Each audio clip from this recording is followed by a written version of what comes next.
Hey, what's going on, guys? I'm Mr. 4 here. Today we are back again to this setup, and you know what that means when we do this setup? It means we are here for a quite a long discussion, and I can't do video editing. I don't have that skill. But yeah, I just put together another one of these again, just so I can talk about my expectations and my predictions for the 2025 standard ban list. Uh, just want to get something out of the way, just as a disclaimer. A lot of the things that you will hear here are my opinions, are my thoughts, and I will be, just predicting from certain information that I have read, certain things that I know, and that's where a lot of it will come from. Okay, so this is by no means objective. This is also just my opinion. So if you guys have a different opinion on what you would like for the ban list, or different opinion on what you feel the game should do, of course, feel free to leave them in the comment section below. This is a discussion anyway, so really there is, it's not a matter of I'm right or wrong. It's more a matter of these are my thoughts and what I would like to hear from you guys on what you guys think. Okay, so that's basically about it.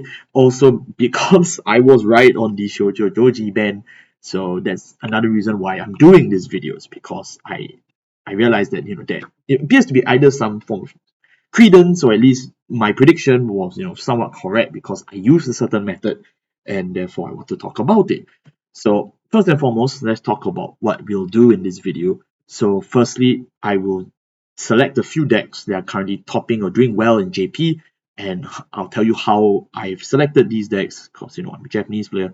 The issues for each deck, what each deck particularly does, how each of these decks can be addressed in March, because the ban list is coming in March. Other cards and decks. This is a quite an interesting segment that I will explain to you later, and just some conclusions. So that's pretty much what the video will be about.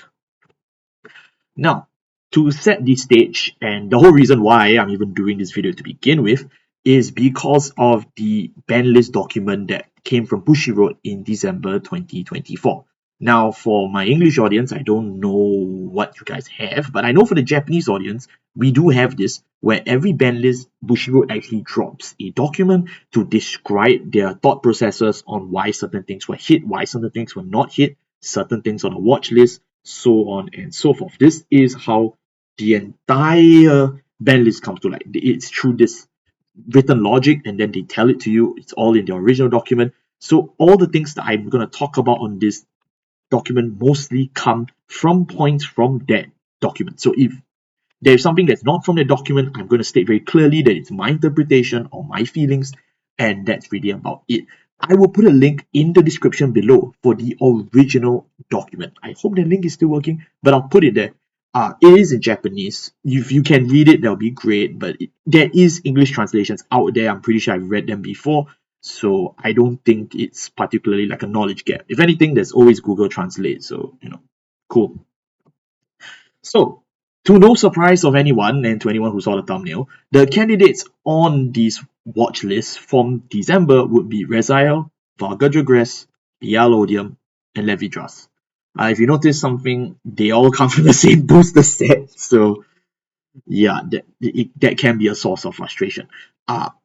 Let's go through each of them. Also, there were specific cards mentioned on the watch list that aren't exactly related to these decks either, which I thought was pretty interesting. But we will get into that. Okay, so the first deck is Varga Dragress. I've already talked about this deck quite a fair bit in depth on its own separate video, so I will put a link in the description to that video. Please check it out. I know in that video I was making a claim that there's a possibility that this deck can end standard. I was wrong. It wasn't. That title belongs to someone else. But the argument on why I believe this deck is really strong is still there, which is that high Vanguard attacks, lots of free draw, evasion, high variance with your large numbers of triggers, board nukes, everything, you name it. That point still stands. It may not be the meta warping threat that I initially thought when the set came out, but all those points are still valid because it's not like the cards got weaker over time, right? Now, how can we hit Varga Dragress? There is no real troublemaker in the deck of Varga Dragress. Okay, I'm gonna be very clear. there is only really one card that prevents counterplay, and that's Rokusei. Rokusei is the dude that shuts down intercept, which, it prevents counterplay because initially you could just intercept and stop the Varga attack, and that would reward you, to play more grade 2s. But without Rokusei, with Rokusei in the equation, basically no matter what you do, your whole board will die, right? And that kind of sucks. Again, that's not really a real problem to some people, but I'm personally am of the opinion that this guy needs to go. If they want to hit Varga, I think this is the most logical. I don't really see them hitting something else. But what are the other hits possible? I think you really have to put it in two categories, either hitting its game plan or hitting the over trigger. Hitting the game plan is kind of sad because they don't really have many key pieces to do a lot of things. They have stuff like Shura, Obdurate Glaive, Twin Pulsive, so on and so forth. I don't really see them hitting those because those guys aren't really the reason why Varga's doing well. Varga's doing well because it's a very simple deck that any monkey can play, right? It's just swing the Vanguard, check yellow color, win. And that's why I would like them to hit the blue over trigger in particular. I know it sounds like a salt point because people who know me personally know I lost 2 WGP runs to a Varga going first who pulls crit and OT, specifically the blue OT, and that just pushes you from 0 to 6 damage instantly. It's a very tilting experience, it's a very high variance experience, and that's personally why I would like them to hit Eidos Faro, but they don't have to, okay? I'm only saying this as a possible hit because they did it with Shiranui, so there is a chance they can do it. Again, I want to quote something from the Banlist document which states that Varga has the second highest usage rate during that period, but it did not have an exceptional win rate. So this shows that they are acknowledging that the deck is a very high variance deck that people are bringing. They're bringing it because it's easy, but that doesn't explicitly mean it's winning, especially now, okay, because the meta has changed since December. So again, this one is the easiest one to really talk about. I don't really think Varga was a point of contention, but the next one is it's Levy Drafts.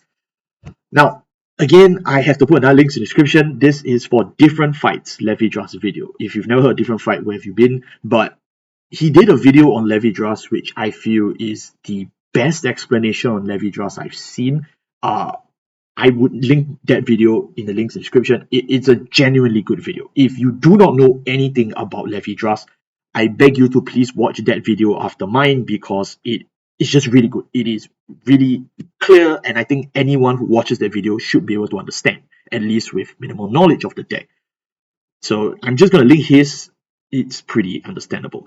Now, something else that I do want to mention before I move on is that Levy Drafts doesn't really have counterplay. As you will hear different fights say, it's just a matter of opening your pieces and winning. If you don't open your pieces, it's a bit difficult, but if you do open your pieces, there's generally no hope for you, right? You can try and CB deny them, but it doesn't really stop much. If you rush them, you feed their Sephira. So what gives? Another reason why I wanted to talk about this more in depth is because of DZBTO7, which is that, as what Different Fight does correctly mention in the video for DZBTO5, Levy Drafts, if it does not open the original Levy Drafts to move into Soul, it generally loses quite a lot of tempo. And that problem was instantly solved with acquired Pentaret. I will put the pictures here from the original stream and the translation from English somewhere, and I'll just put it here. Now, not only is this a grade 2, right? So you can call this a grade 2 and use the skill to just get a top 7 Levy Drafts. It vastly increases the consistency of you finding that Levy Drafts to do the skill, right? Because now you have a top 7 searcher and it costs nothing. All you have to do is just retire Pentaret, and that's really easy because you have a lot of revivals in the deck with Saphira, with Huli, so you can actually loop this guy, by the way. Not only that, every time it's placed on a rearguard circle, you get free numbers. It gains 5k, it gives somebody else 5k, and that just hops over the magic number thresholds even more at no cost. It's kind of disgusting if you ask me, and I'm kind of sick and tired of playing against the Levy Drafts matchup. Personally, some people may be very happy. Now, how can we hit Levy Drafts is definitely one of the most contentious issues discussed for this ban list. The deck mostly consists of DZBTO4 and DZBTO5 cards, with one exception being Saphira, who is from Festival 2024. I think the possible hits you can go with, while very, very deadly hits, you can hit Foxtail to 1. I don't really see them hitting a lot of the cards from DZBTO5 because they would be considered too new, and Bushiroad doesn't really like to damage new product.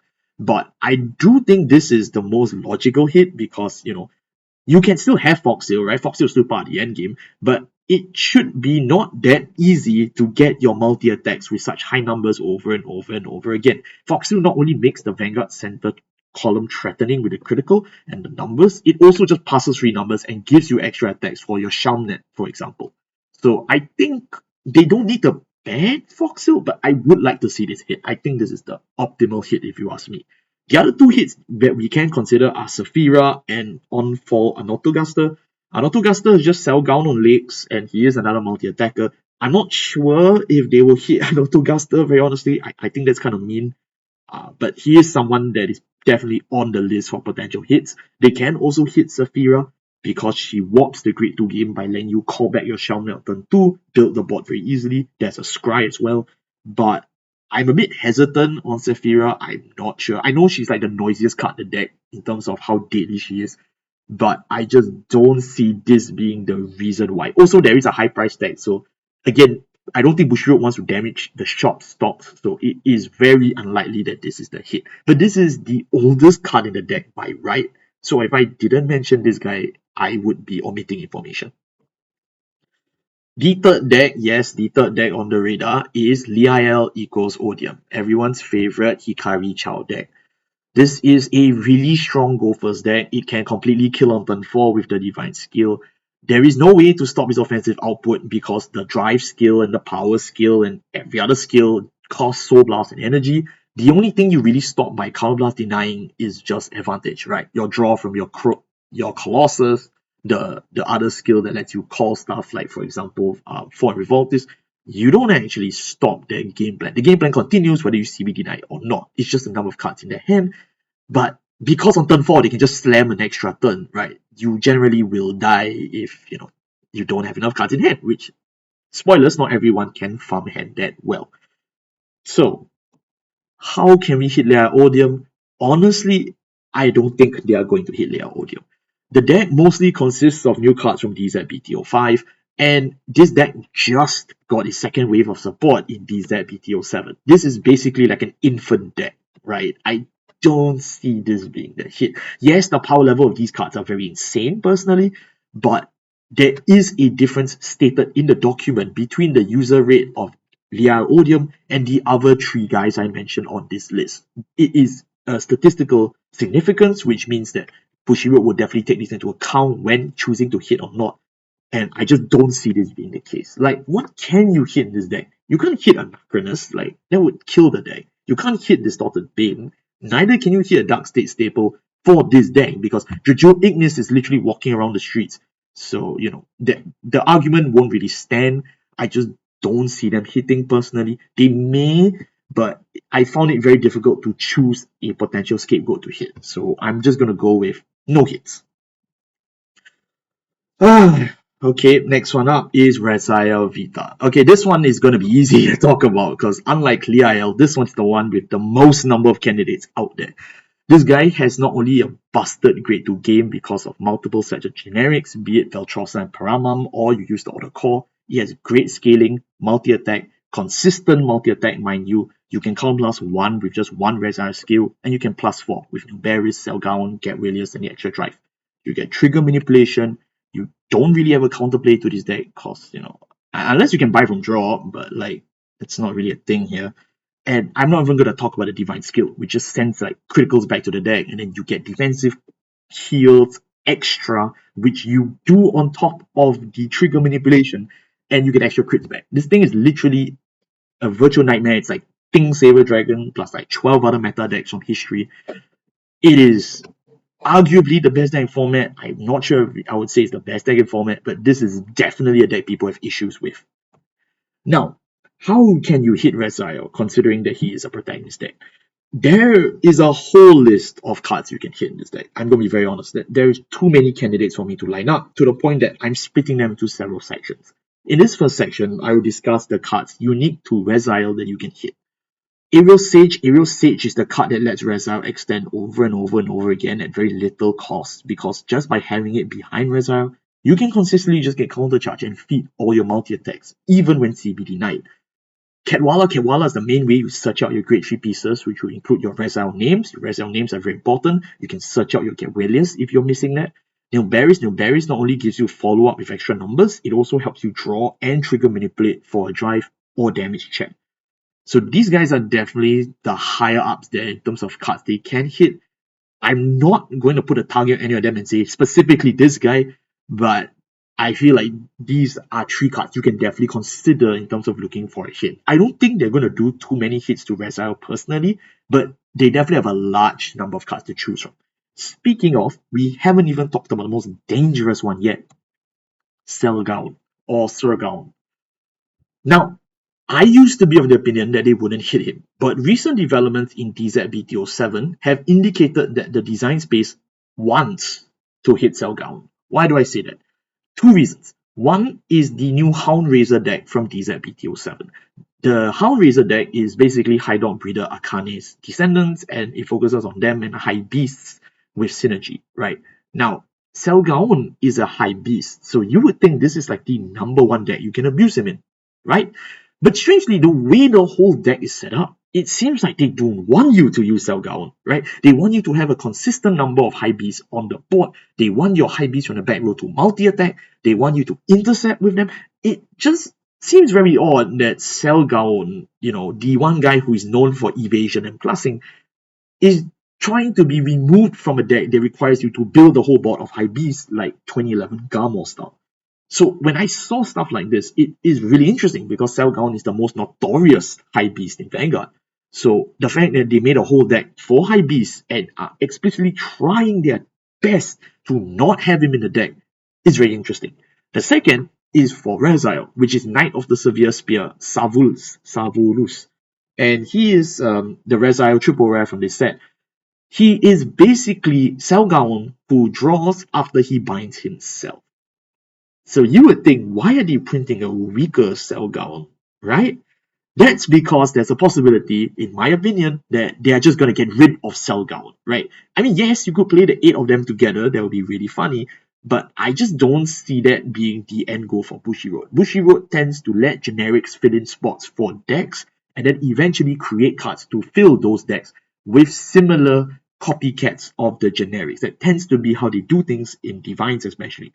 Printing a guy like this, a specific grade 1 that you can not loop for the draw, it is very concerning. I do think this guy could spell the end for Selgaun. Again, this is my personal opinion, and what that would mean, if my opinion is correct, is that they would hit Selgaun to 1. Because I don't think they'll ban Selgaun outright. I know that there is a current choice restriction between 1 and Selgaun. That makes me believe that they will choice restrict, remove, and then they would put Selgaun to 1. So everyone can now only play 1 Selgaun. It would save the design team a lot of effort because that means that they no longer have to design decks around Selgaun for the rest of their life. You just have it at 1. If it's there, it's there. It's not there, it's not there. Good luck. If Selgaun's at 1 though, congratulations to all my Luat fans. You are free. You are the best in the world. I concede. You guys are just phenomenal, amazing people. You deserve the best in everything you do. I love you guys. You guys can take my income, take my wife, take everything because you guys deserve it. You are all the best. I am not good enough. Now, something else is Order Call. Yes, I have to discuss about Order Call because all 3 cards in Order Call, Selgaun, Tayfault, and Wisdom of the Beginning, are all stated by name in the ban list. I know it sucks, yes, but because all 3 of them are cited by name, I have to talk about it. The reasons is that they are talking about how it warps the early game because a lot of decks can just use this deck with the 12 of them inside, and then it warps the early game, and then you play turn 2 Order Call, turn 3 your strategy, and Bushiroad does not like that. It's written in the document that they do not like it. They do not want decks to be able to abuse this so much. And Rezile is one of the biggest offenders because not only does it include Selgaun, his beloved dog, Tayfault is also a very deadly attacker, and Wisdom in the Beginning is a very good draw. So all this and all is very, very problematic. Again, I have a whole video discussing Order Call and how you can even counter or play Order Call yourself.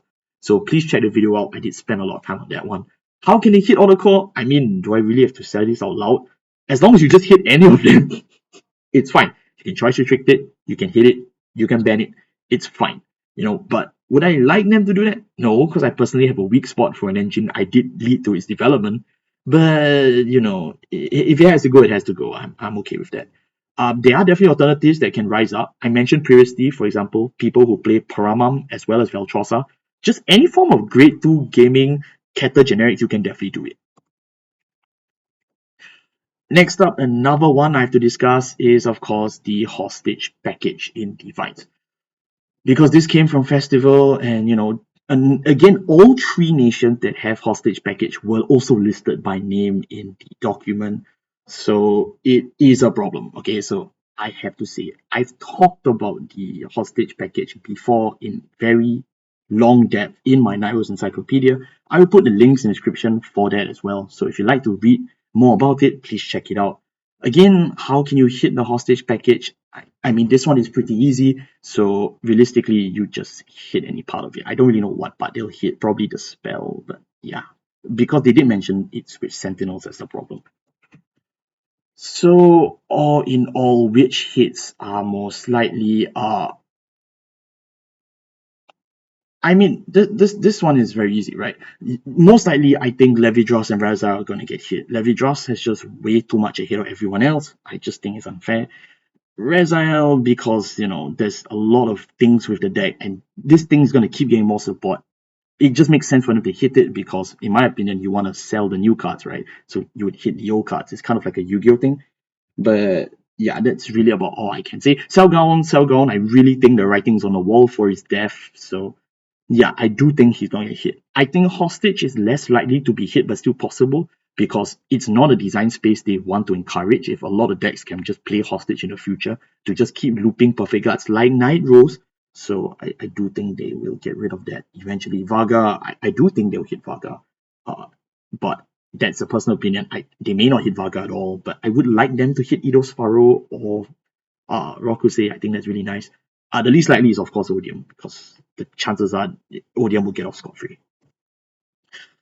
Are there any other decks we need to track in this ban list? Well, there are a few actually. For the Japanese, you would know that we have Love and Berry. I think Love and Berry does need to get looked at because it was a pretty strong deck. I think it's falling off a little bit, but there is a chance you may still want to hit it because it is still pretty powerful. Messiah being the best deck out of DZBTO6, undoubtedly. I would think they want to hit Messiah, but again, I could be completely wrong on that one. But yeah, the Messiah, I don't think Messiah is a problem to this format. I think Messiah is still pretty alright. It is strong, but I don't think it's an issue. Of course, the decks from DZBTO7 are definitely stuff you want to look out for. I think Valsagra is insanely busted. Vaser, I don't think they'll hit Vaser. There's nothing you can hit. And of course, Pauline Symphonic Overdrive. I mean, that's kind of too new to hit. So I don't think they will hit. But definitely, you can still track them. I definitely think there's an option for them to be looked at. And of course, then, when talking about ban lists and stuff you can do, why have a ban list? Why even hit the best decks? It's because it would allow a lot of older decks to rise back up, right? On this channel, personally, I spend a lot of time talking about decks that people don't really talk about. I put some examples on screen, right? And a lot of these decks aren't bad by any means, right? Some of them are pure jank, like, Eugene. But some of them are actually pretty good in their own right and can actually end games pretty well, like Graham Grace, like, Gandiva, like Bruce. These are all decks that actually can fight with the best decks, but they all have a certain poor matchup to at least one or two of the top decks, and that's why you don't really see them that much. Hitting the top decks obviously leads for more space for innovation, especially since decks like Raziel with too much card advantage, Varga with such a high variance. Don't get me started on Levidros.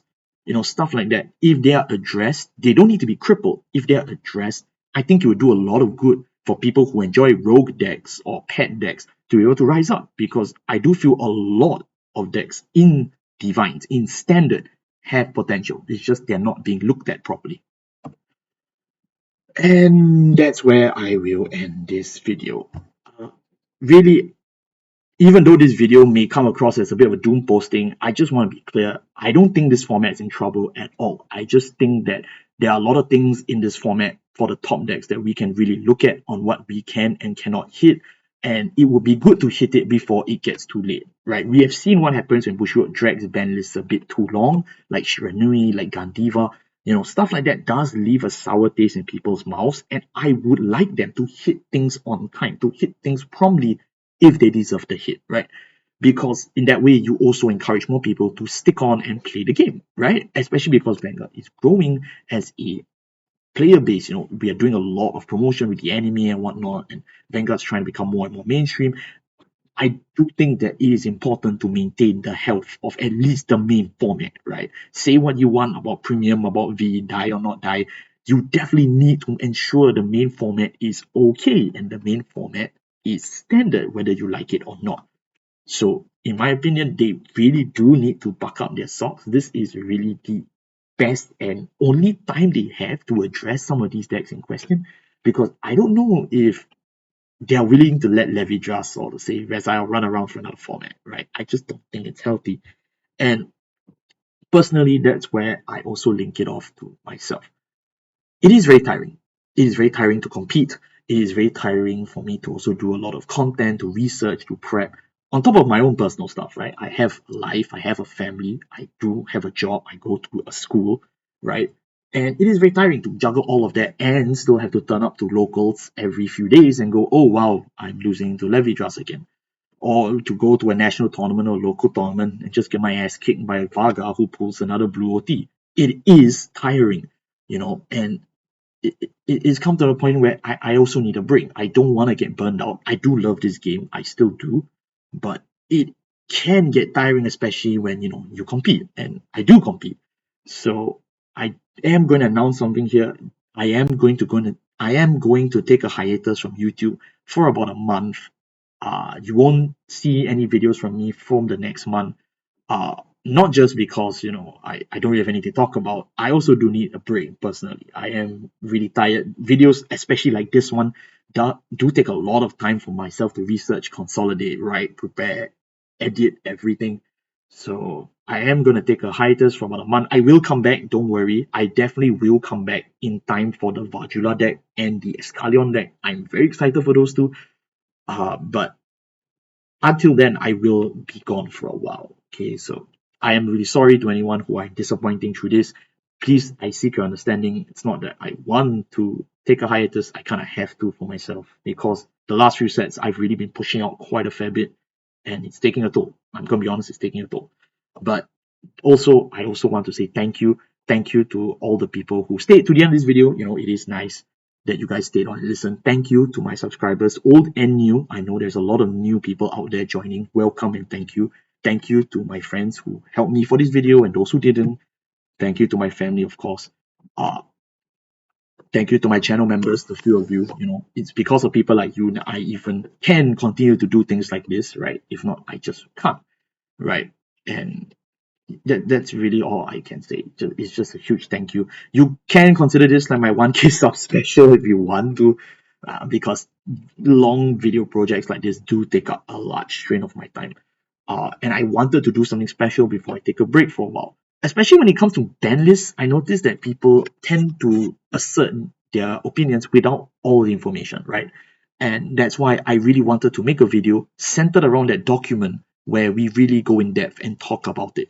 Because I feel that Bushiroad is pretty transparent of a company as compared to like Konami. The fact that they even give you such documents, I feel we should really spend time with them and on them and understand what can come, rather than just speculating and say, oh, there's no way they'll hit this out. But they've indicated patterns in the past where they would, right?